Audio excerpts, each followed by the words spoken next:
stadium. There's the blood stain. There is the blood stain. It's red still. Austin Metcalf's blood.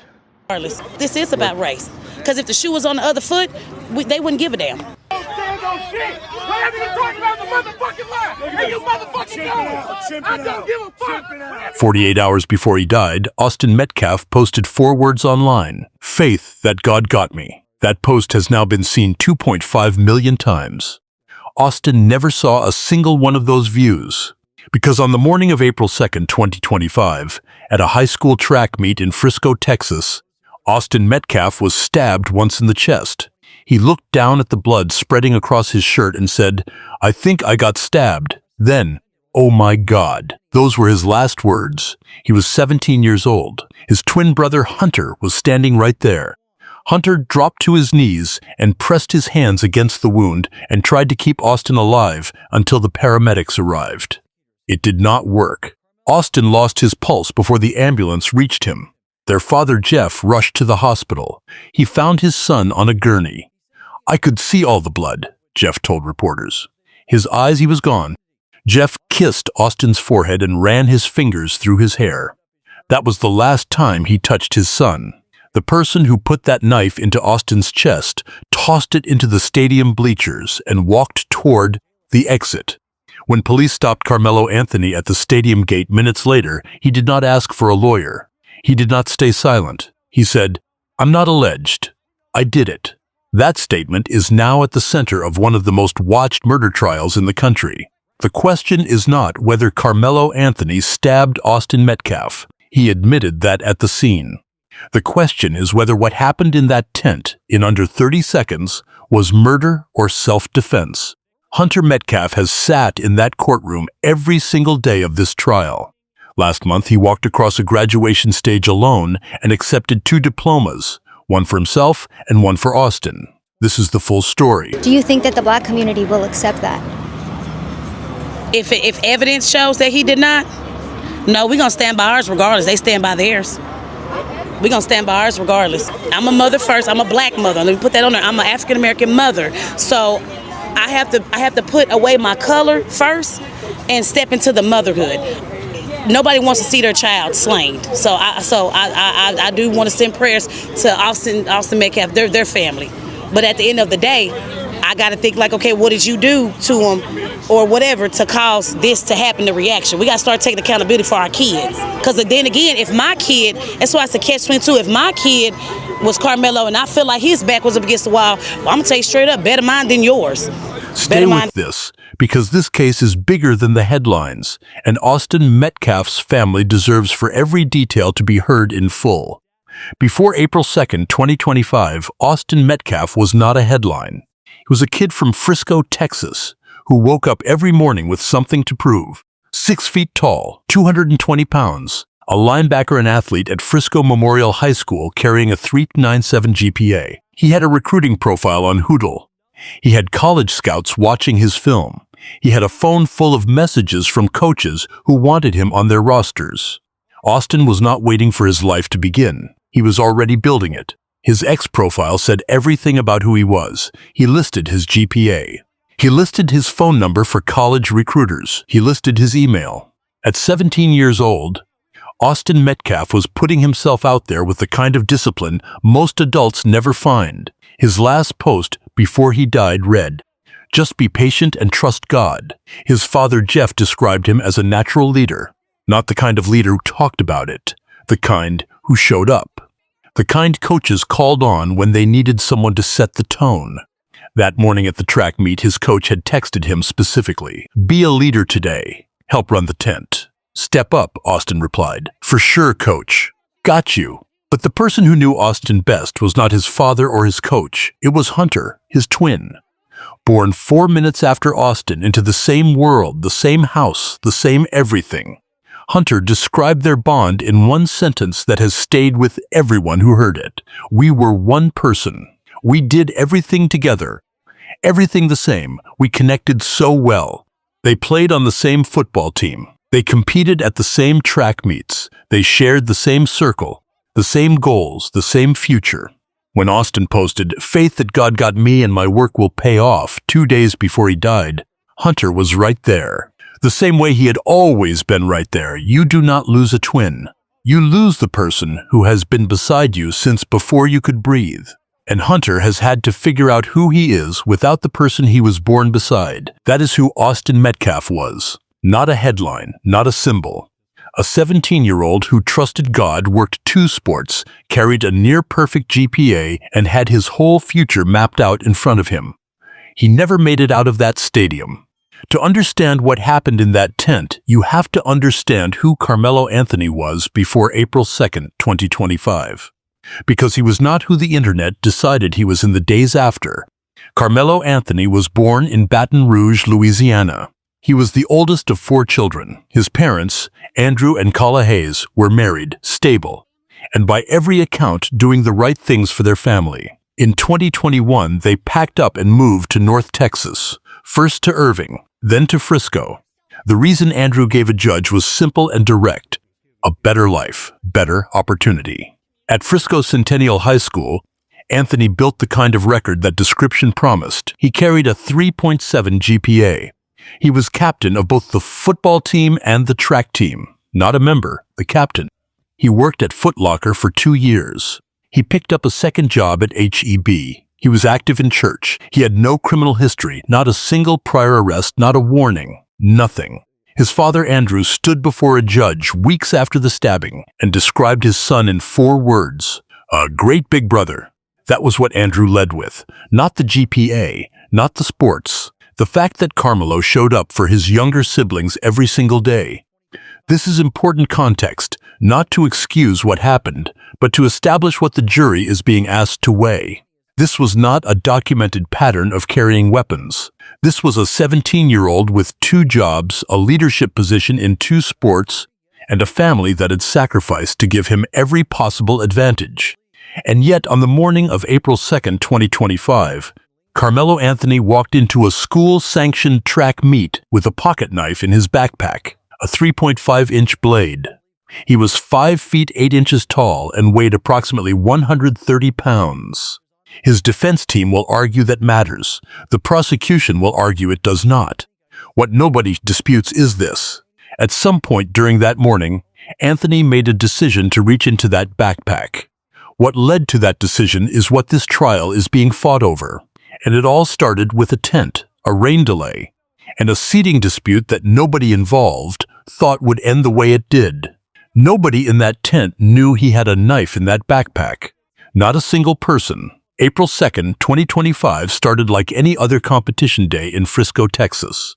Over 100 students from across the district showed up at Kuykendall Stadium for the UIL District 11-5A Championship track meet. Athletes, coaches, families. A normal Wednesday morning of high school sports. Austin and Hunter Metcalf were there representing Frisco Memorial High School. Karmelo Anthony was there representing Frisco Centennial High School. 2 neighboring schools. 2 sets of students who largely did not know each other. Austin and Karmelo had no documented history, no prior conflict, no bad blood. They were strangers. Then the rain came. Students and coaches scrambled for shelter. This is where the sequence of events that ended Austin Metcalf's life actually began. Not with anger, not with a threat, but with rain. Centennial High School did not have a full team tent at the meet. They had a tarp. When the weather turned, that tarp was not enough. Karmelo Anthony moved toward the Memorial High School tent to get out of the rain. His defense says he was not there to cause trouble. He had spotted Eddie, a childhood friend of his then-girlfriend, who was sitting in that section. He was looking for someone he knew. What happened next depends on who you ask. According to witnesses, including Hunter Metcalf, Anthony was asked to leave the memorial tent because it was not his team's space. Anthony refused. Words were exchanged. The temperature of the confrontation rose fast. Hunter told reporters what he heard his brother say, "You need to move." And Anthony's response, "Make me move." At that point, Austin Metcalf stepped forward. He was bigger. He was the one the coaches had told to lead that day. He was not going to back down in front of his team. Karmelo Anthony had his hands inside his backpack. Nobody in that tent knew what was in it. There were over 100 students at Kuykendall Stadium that morning. It was a UIL district championship meet on school grounds. A 17-year-old walked in with a knife in his bag and nobody had checked. No security sweep, no bag search, no screening of any kind. Students who were standing right there told investigators they thought it was a bluff. Nobody believed he actually had a weapon. This was a school track meet in the middle of the morning with over 100 people around. The altercation inside that tent took under 30 seconds. That is not an estimate. That is what the evidence, the witnesses, and the surveillance footage all point to. Here is what the prosecution says happened. Austin Metcalf stepped forward and leaned in toward Anthony. At that exact moment, Anthony pulled the knife from his backpack and drove it once into Austin's chest. One motion, one stab. Austin did not fall immediately. He stepped back, he looked down, he lifted his shirt and saw the blood. That is when he said it. "I think I got stabbed." Then, "Oh my God." And then his legs gave out. The students around him did not process what had happened right away. Several witnesses told investigators they thought it was a punch at first. It was only when the blood became visible that the screaming started. A coach nearby immediately began CPR. That 911 call, with the sound of compressions in the background, was played for the jury in open court. Several jurors visibly reacted. Austin's family had to leave the room. Hunter Metcalf was on his knees beside his brother within seconds. By the time paramedics arrived, Hunter had been on his knees beside his brother for over a minute. Paramedics worked on Austin at the scene before rushing him to the hospital. He never regained consciousness. He was pronounced dead shortly after arrival. Karmelo Anthony was already moving. The moment the knife left Austin's chest, Anthony turned and threw it. The knife landed in the stadium bleachers. Criminalist Stefani Martin later collected it as evidence, a pocket knife. With a 3.5-inch blade. Anthony's gray sweatshirt had a small red stain on it. That sweatshirt was also collected. Anthony then moved toward the stadium exit with the crowd. He did not render aid. He did not call for help. He did not stay. The prosecution made this point directly to the jury. They said a person acting in real fear, a person who truly believed their life was in danger, does not calmly toss the weapon and walk away. That is not panic. That is calculation. Austin Metcalf lost his pulse before the ambulance reached him. Karmelo Anthony did not make it out of the stadium. Officers were on the scene within minutes. The crowd was still in chaos. Students crying, coaches trying to clear the area, paramedics working on Austin in the grass. In the middle of all of that, officers spotted Anthony moving toward the exit gate. They stopped him there. When officers detained Anthony and began questioning him, he did not ask for a lawyer. He did not stay silent. He did not claim he had no idea what they were talking about. He looked at the officer and said, "I'm not alleged, I did it." 4 words that have defined this entire case. The prosecution argues those 4 words are not the statement of someone who was terrified for their life. They are not the words of someone who acted in a split-second panic and immediately regretted it. They are the words of someone who made a decision and was not ashamed of it in that moment. The prosecution told the jury, he lied when he got caught. The claim of self-defense, they argue, came later, after Anthony had time to think, after attorneys got involved, after the weight of a murder charge became real. Officers collected the knife from the bleachers. Criminalist Stefani Martin processed the scene, the knife, Anthony's gray sweatshirt, his backpack, and his clothing. The blade measured 3.5 inches. It had been carried to a school-sanctioned event in a student's backpack, and nobody had known it was there. Anthony was taken into custody at the scene. He was charged with first-degree murder. His bond was initially set at $1 million. Weeks later, a judge reduced it to $250,000.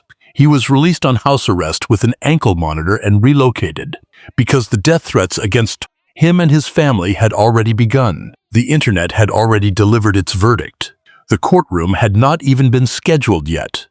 Austin Metcalf was pronounced dead on April 2, 2025. By April 3, the internet had already held its own trial, and unlike the one in Collin County, that trial had no rules, no evidence standards, and no presumption of innocence. Within 24 hours of the stabbing, 2 fundraisers were running simultaneously. A GoFundMe for the Metcalf family raised over $564,000. A Gibson Go for Karmelo Anthony raised over $453,000. Two families, two campaigns.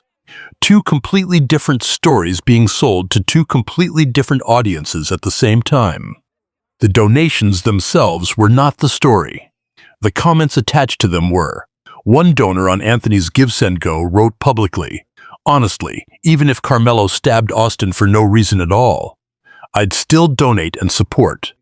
That comment reflected a segment of the online response that had decided Anthony was a symbol before a single piece of evidence had been presented in court. On the other side, Austin Metcalf's death was being used to make different arguments.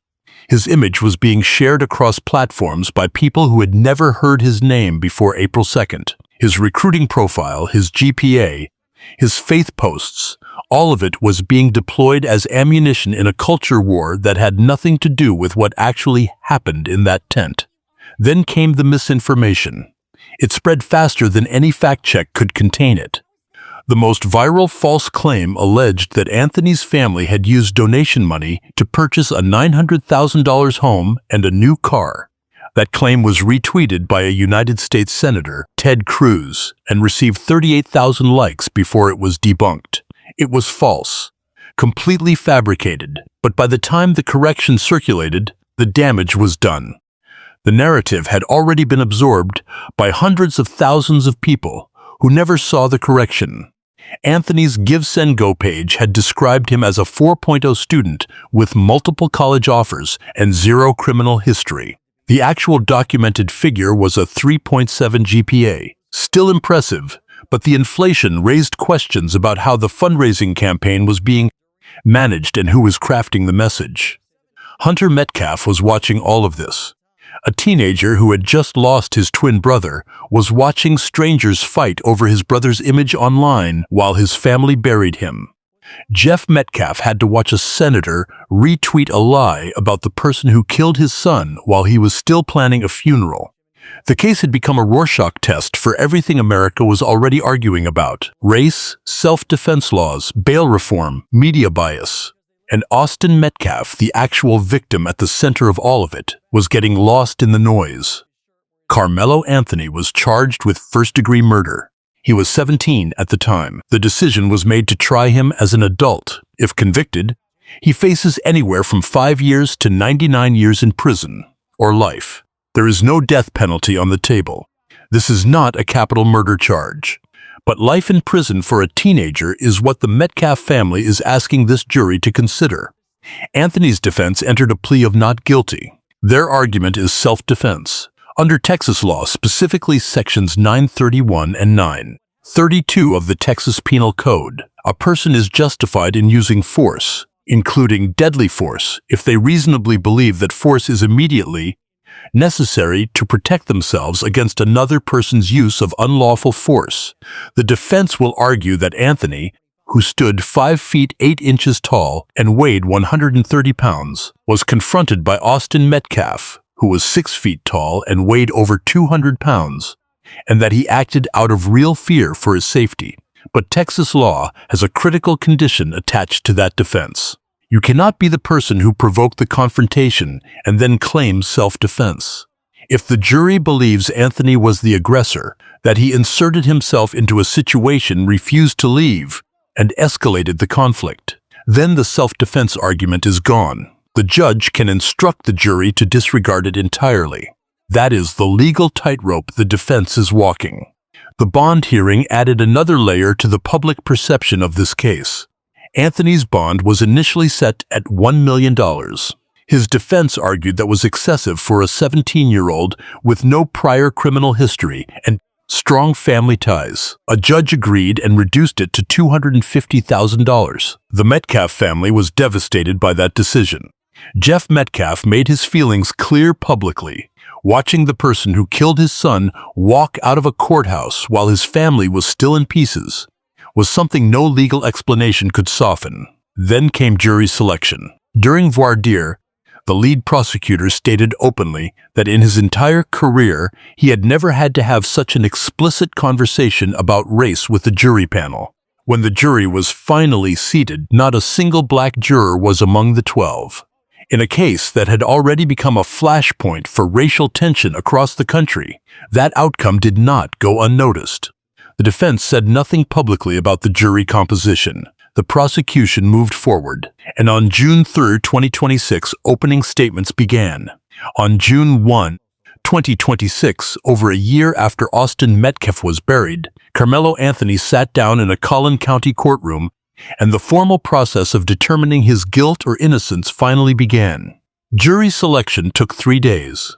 Opening statements followed on June 3rd, and from the very first words spoken by both sides, it was clear this trial was going to be fought on 2 completely different versions of the same 30 seconds. The prosecution went first. Their opening was direct and aggressive. They told the jury that Karmelo Anthony made a choice that morning. Not a split-second panic decision, a choice. They pointed to the fact that Anthony had the knife in his backpack before the confrontation started. They pointed to the fact that he threw it into the bleachers immediately after the stabbing. And they returned to those 4 words Anthony said at the gate, "I'm not alleged. I did it." A person acting in real self-defense does not discard their weapon and walk away from a dying teenager. Anthony lied when he got caught. The self-defense claim was constructed after the fact, not lived in the moment. The defense countered with a different picture. They asked the jury to consider the physical reality of what Anthony was facing. A 130-pound teenager against a 220-pound athlete who, according to the defense, was the one who initiated physical contact. They argued Anthony had a legal right to be in that area of the stadium. They argued he did not provoke the confrontation. And they argued that when Austin Metcalf moved toward him, Anthony had a fraction of a second to make a decision that any person in his position could have made the same way. Then the witnesses took the stand. Criminalist Stefani Martin walked the jury through the physical evidence, the knife, the sweatshirt, the backpack, the crime scene layout. The 911 call was played in open court. The sound of a coach performing CPR on a 17-year-old boy filled that courtroom. Several jurors visibly struggled. Austin's family had to leave the room. Surveillance footage from the stadium was shown to the jury. The footage was grainy. It did not capture the stabbing in clear detail, but it established the positioning of everyone involved and the sequence of movement immediately after. Hunter Metcalf sat in that courtroom and watched every piece of evidence get picked apart. He watched attorneys argue over the weight and height difference between his brother and the person who killed him. He watched those 30 seconds get stretched into days of testimony. He listened to his brother's last words, read aloud into a court record. As of the time this video was produced, the trial is still ongoing. A verdict has not been reached. But whatever that verdict turns out to be, guilty or not guilty, one thing is already settled. Austin Metcalf is not coming back, and Hunter Metcalf has to live with that every single day. On a morning in May 2026, Hunter Metcalf put on a graduation gown and walked into a ceremony that was supposed to have 2 of them in it. When his name was called, he walked across that stage. He accepted his diploma. Then he walked back and accepted a second one, Austin's. He carried it back to his seat and held it the entire ceremony. Nobody in that auditorium made a sound. That image, a twin accepting his dead brother's diploma, is what this case is underneath all the legal arguments, the fundraisers, the political tweets, and the television coverage.